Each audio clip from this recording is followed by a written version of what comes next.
19h45 à la télévision Labari. Messieurs, dames, bonsoir et bienvenue à cette nouvelle session d'information du vendredi 21 juin 2019. Cela dit, poursuite des travaux en séance plénière de la première session ordinaire du titre de l'année 2019 ce vendredi 21 juin 2019. Examen et adoption du compte sommaire de la séance plénière du lundi 17 et mardi 18 juin. Et plusieurs points étaient également à l'ordre du jour, nous rapporte Abdrazak Léo sur les images de Chebou Guissou. Ce vendredi 21 juin 2019, 5 points étaient inscrits à l'ordre du jour de cette séance plénière, parmi lesquels le projet de loi portant prorogation de l'état d'urgence dans la région de Difa, le projet de loi portant prorogation de l'état d'urgence dans la région de Tillabéri, département de Walam, d'Ayoru, de Bankilare, d'Abala, de Bani Bongou, de Saï, de Torodi et de Terra, et dans la région de Tawa, département de Tassara et de Tilia. Tous ces projets de loi ont été adoptés à l'unanimité. Depuis 2012-2013, la région de Difa est sous état d'urgence. Et depuis bientôt 2 ans, les régions de Tawa et de Tillabéri ont regagné cette situation. Et chaque trimestre, ou du moins à chaque session parlementaire, on nous présente des projets de loi pour proroger cette situation exceptionnelle. L'exception est en train de perdurer et de devenir l'ordinaire. Le gouvernement se doit véritablement de prendre les mesures idoines pour mettre fin, du moins circonscrire cette insécurité-là. Il faut donner les moyens au FDS. Quand on parle de l'utilisation rationnelle des ressources affectées à la défense et à la sécurité, c'est une nécessité qui s'impose. Il faut que le gouvernement contrôle. Il ne sert à rien de voter uniquement les lois de finances, de voter le budget de l'armée et de ne pas véritablement contrôler ça. Mais il faut également que le gouvernement allie la défense et le développement. Occasion saisie par l'honorable député Issoufou Issaka de faire le point sur un certain nombre de points. Je n'ai fait que rapporter ce qui se dit tout bas à travers les causeries, mais je n'ai fait que rapporter ce qui est visible. Vous savez, un des membres du gouvernement, pour ne pas le citer, a bel et bien dit une fois que s'il voulait s'enrichir, il allait occuper un des portefeuilles ministériels en charge de la défense et de la sécurité. C'est lui qui a dit ça. Si je veux m'enrichir, je n'allais pas rester aux affaires étrangères, parce qu'à l'époque, il était ministre des Affaires étrangères. J'allais occuper un des départements en charge de la défense et de la sécurité. Ça veut tout dire.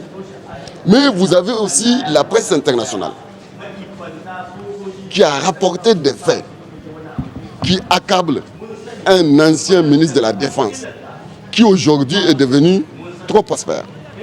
Vous avez récemment le journal Le Républicain. Vous connaissez la proximité de ce journal avec le pouvoir. Et celui qui a écrit l'article, même c'est le directeur de publication. Vous savez que c'est un ardent militant du PNDES, celui qui a décrit le ministère de la Défense comme étant le lieu du clientélisme et de la surfacturation. Et il a donné des exemples des ressources qui ont été affectées, par exemple, pour réparer les hélicoptères, les avions de combat, et qui n'ont pas été utilisés. Ces avions-là sont cloués au sol. La suite des travaux en séance plénière reprendra le samedi 22 juin 2019 et 3 points seront inscrits à l'ordre du jour.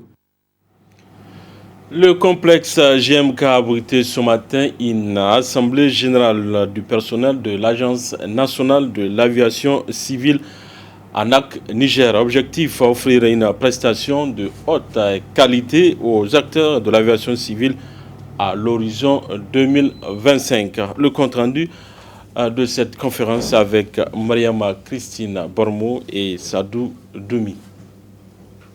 Recentrer la fondation managériale de l'Agence nationale de l'aviation civile ANAC Niger et relever les défis, c'est l'objectif de cette assemblée générale qui rentre dans le cadre de restitution des travaux de la mise en œuvre du programme intégré de coaching PIC APAC Niger afin d'assurer un service de qualité irréprochable aux usagers de la plateforme aéroportuaire. Cette assemblée générale rentre dans le cadre de parfaire ce programme de renforcement des capacités qui a commencé il y a quelques semaines. Et c'est aujourd'hui que tous les concepts qui ont été proposés, qui ont été analysés, c'est aujourd'hui que ça va être validé. Vous avez aujourd'hui le privilège que tout le monde est là, toutes les ressources humaines sont présentes. Donc, dès qu'un concept ou un outil est validé aujourd'hui, cela veut dire que tout le monde a adhéré. Dans l'optique d'apporter un changement au sein de l'agence, d'énormes efforts sont consentis en vue d'atteindre des objectifs fixés pour l'horizon 2025. Ce que nous envisageons d'ici l'horizon 2025, c'est d'abord de faire asseoir la réglementation. Il faut que tous les acteurs respectent la réglementation parce que c'est une exigence au niveau du monde aéronautique. Nous avons une activité qui a des exigences et qui, de surcroît, s'occupe de la sécurité des personnes et des biens. Et je l'ai toujours dit, le domaine le plus réglementé au monde, c'est l'aviation, après le nucléaire bien sûr. Ça, c'est parce que nous traitons de la vie des dizaines de personnes, voire même des centaines de personnes. Ça veut dire quoi? Ça veut dire que nous devrons mettre la pression sur nous-mêmes pour assurer les meilleurs services, pour amener tous les opérateurs à respecter cette réglementation, à être dans les normes recommandées pour qu'il y ait pour qu'il y ait zéro accident. Bien sûr qu'il va aboutir parce que nous nous y mettons. Et je pense que ce travail est à faire avec tous les personnels. Ce n'est pas la direction générale qui l'a imposé, c'est tous les personnels pour que ce projet ait l'adhésion de tout le monde. Que chacun comprenne son rôle, que chacun sache que nous travaillons dans une chaîne. Et dans une chaîne, dès qu'il y a un élément, il n'y a pas d'importance entre les éléments. Dès qu'un élément est défait, toute la chaîne s'interrompt. Une initiative jugée louable par les participants. C'est une initiative très noble et vraiment ça concourt vraiment et ça rentre dans le cadre vraiment de la vision des autorités de l'aviation civile nigérienne et au-delà des autorités politiques du pays qui veulent vraiment faire du Niger un pays émergent, un pays développé et un pays de référence au niveau africain et mondial. Il faut noter que cette assemblée générale a non seulement permis aux participants de faire le bilan du programme de renforcement de capacité, mais aussi de positionner l'ANAC Niger en posture à même de relever des grands défis de développement à l'horizon 2025. Le directeur général de l'agence IA 2019 a procédé hier matin au lancement du centre d'accréditation pour la conception des badges aux différents participants à ce sommet qui se tiendra au Niger en début de mois de juillet. Le compte rendu avec la rédaction Lavari. La tenue du sommet IA 2019 en début de mois de juillet se dessine peu à peu. Cette rencontre consacre en effet le lancement de la phase enregistrement des différents participants, un des maillons pour la bonne organisation de cette rencontre. Nous sommes donc dans la centrale de réservation qui a été mise en place dans le cadre de la préparation de ce sommet de l'Union africaine. Et c'est ici que sont enregistrés l'ensemble des participants et des prestataires ainsi que les organisateurs nigériens qui participeront à ce sommet-là. C'est ici également que sont imprimés les badges. Vous avez vu, j'ai eu le mien ce matin. Donc je constate que tout est mis en place et que nous sommes prêts pour l'opérationnalisation de l'enregistrement des différents participants.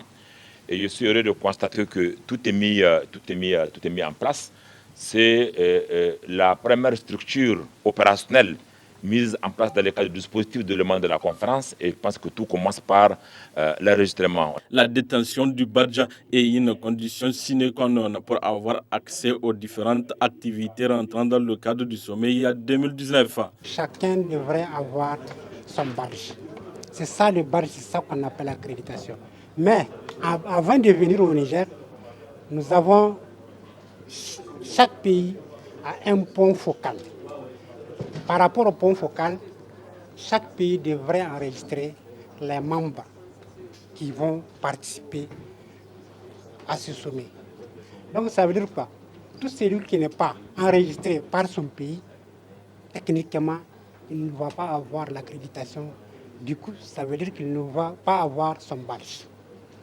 Donc, Et chaque liste sera vérifiée. On va vérifier toutes les listes, tous les pays qui envoient sa liste, dont ces membres sont enregistrés.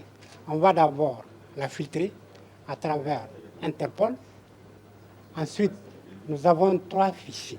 Le fichier de la police, il y a le fichier de la gendarmerie, ensuite il y a ce qu'on appelle les CIPAO. C'est un système d'information policière pour l'Afrique de l'Ouest.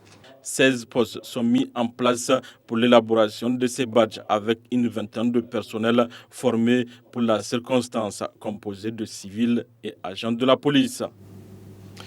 Ouverture ce matin à l'auditorium Sani Bako d'un atelier de renforcement des capacités managériales des présidents de commissions et des directeurs techniques entrant dans l'organisation du sommet de l'Union africaine que le Niger va bientôt abriter. Un atelier organisé par l'agence IA 2019 en collaboration avec le groupe Confort sous le financement du projet FOPA. Ismaël Moumouni et Halidou Brema.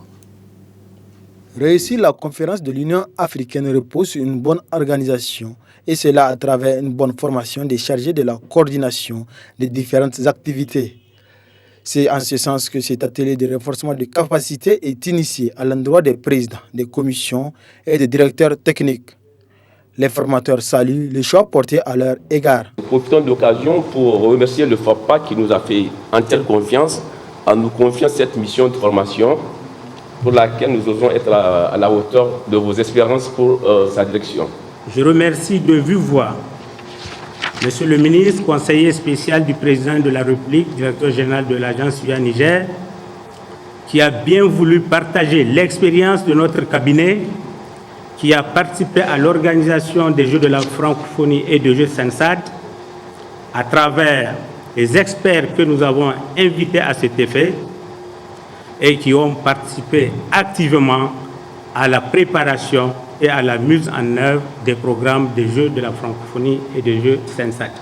Cette formation ne serait être possible sans le concours du Fonds d'appui à la formation professionnelle et à l'apprentissage de FOPA a accepté, comme il l'a fait depuis le début, depuis que notre pays s'est engagé dans l'organisation de ce sommet, à former plusieurs acteurs impliqués dans l'organisation de ce sommet. Le FOPA est heureux de contribuer de façon positive à la réussite de ce sommet. Après avoir remercié tous ceux qui ont rendu possible cette activité, le directeur général de l'agence IA Niger 2019 a planté les décors de la formation. Nous sommes pratiquement en train de terminer les formations techniques et c'est pour ça que le moment est venu pour nous pour renforcer les capacités de ceux qui sont chargés de la coordination des différents événements. Je voudrais parler des différents présidents de comité, mais également des différents directeurs de l'agence qui, de l'arrière, apportent l'appui à ces différents comités. Il y aura 2 actions de formation à l'endroit de ces différents comités, mais ce ne sont pas des formations en réalité, ce sont des échanges. Et ces échanges interviennent à un moment où vous êtes pratiquement à la fin des préparatifs. Il s'agit simplement pour les 2 semaines qui restent de dérouler le mécanisme qui a été mis en place. Tout au long de la journée, les participants vont échanger avec des experts dans le domaine des organisations des grands événements. Et dans les jours à venir, ils vont également échanger avec les responsables des différentes fêtes tournantes du 18 décembre. Parlons santé dans cette édition pour aller à la découverte d'une maladie extrêmement contagieuse. C'est l'hépatite B, une maladie très dangereuse, nous rapporte Asma Ousseidou et Ibrahim Abdou dans ce reportage. L'hépatite, une maladie du foie causée par un virus, le VHB, qui se transmet par les relations sexuelles ou le contact avec du sang infecté. Ce virus attaque directement le foie et peut provoquer la cirrhose, le cancer, voire même la mort. Une maladie sexuellement transmissible qui comporte plusieurs formes dont la plus meurtrière demeure l'hépatite B. L'hépatite est une maladie virale, donc causée par 5 virus. A, B, C, D et E. Les plus connus, donc, sont l'hépatite B et l'hépatite C qui sont chroniques. Nous avons les hépatites A et E qui sont transmises par l'alimentation, par l'eau contaminée, alors que l'hépatite B et C donc, sont les formes les plus graves. Donc, au monde, on a plus d'1 milliard de personnes qui sont en contact, selon le dernier chiffre de l'OMS, et vous avez 350 millions de personnes qui souffrent de l'hépatite B. Au Niger, donc, les chiffres ne sont pas donc, encore au point, mais quand même, donc, nous avons beaucoup de malades de l'hépatite B. Et nous avons constaté des malades, de plus en plus de malades qui ont l'hépatite. Et ce qui nous a beaucoup marqué, c'est qu'au Niger, quand vous avez l'hépatite, donc vous avez deux catégories de personnes. Il y a ceux qui pensent que c'est la mort quand on a l'hépatite, directement parce qu'il n'y a pas de traitement. Il y a ceux qui pensent que non, c'est la jaunisse, donc c'est une maladie communément connue comme Shawara ou bien Mosei. Et ils négligent cette maladie, or elle est plus grave que ce qu'ils pensent. Elle se manifeste par des nausées, donc vous avez des douleurs musculaires donc qui font les signes, la fatigue. Pour d'autres, il n'y a même pas de signes. Mais la gravité de la maladie, c'est qu'elle affecte le foie. Donc, et c'est la deuxième cause de cancer après le tabac au monde. Bien qu'elle soit une maladie meurtrière, on peut la traiter en suivant ses conseils. Le meilleur traitement, on dit, c'est la prévention. Donc il y a un vaccin contre l'hépatite B. Il suffit de se dépister et de savoir que vous êtes, donc de connaître votre statut sérologique. Lorsque vous êtes négatif, donc le spécialiste va vous conseiller de vous vacciner. Il y a 3 doses donc, de vaccins qui sont donc recommandées. Et lorsqu'on est malade, il y a aussi un traitement. Donc selon les SOS Hépatite France, nous avons des molécules qui guérissent donc, les malades. Lorsque vous avez un âge compris entre 15 et 45 ans, vous guérissez à 100%. Quand vous avez plus de 50 ans, vous guérissez à 98%. Donc ces molécules existent, donc elles sont là. Dans les pays voisins, par exemple, comme le Burkina et la Côte d'Ivoire, donc il y a eu une subvention de l'État et des partenaires. Les molécules coûtent beaucoup moins cher qu'au Niger. Et nous voulons, à travers donc, ce travail de notre organisation, amener l'État et les partenaires nigériens à casser les prix, à rendre beaucoup plus disponibles ces médicaments-là pour les Nigériens. Donc pour les molécules, c'est selon le spécialiste, donc selon la gravité de votre maladie, le médecin spécialiste va vous prescrire donc l'une des molécules qui peut être efficace pour votre traitement. Cependant, les biologistes appellent la population à se faire dépister pour connaître son statut afin de lutter contre cette maladie. Voilà, messieurs, dames, c'est tout pour ces 19h45 de la télévision Labari. Merci à vous de l'avoir suivi. Au revoir.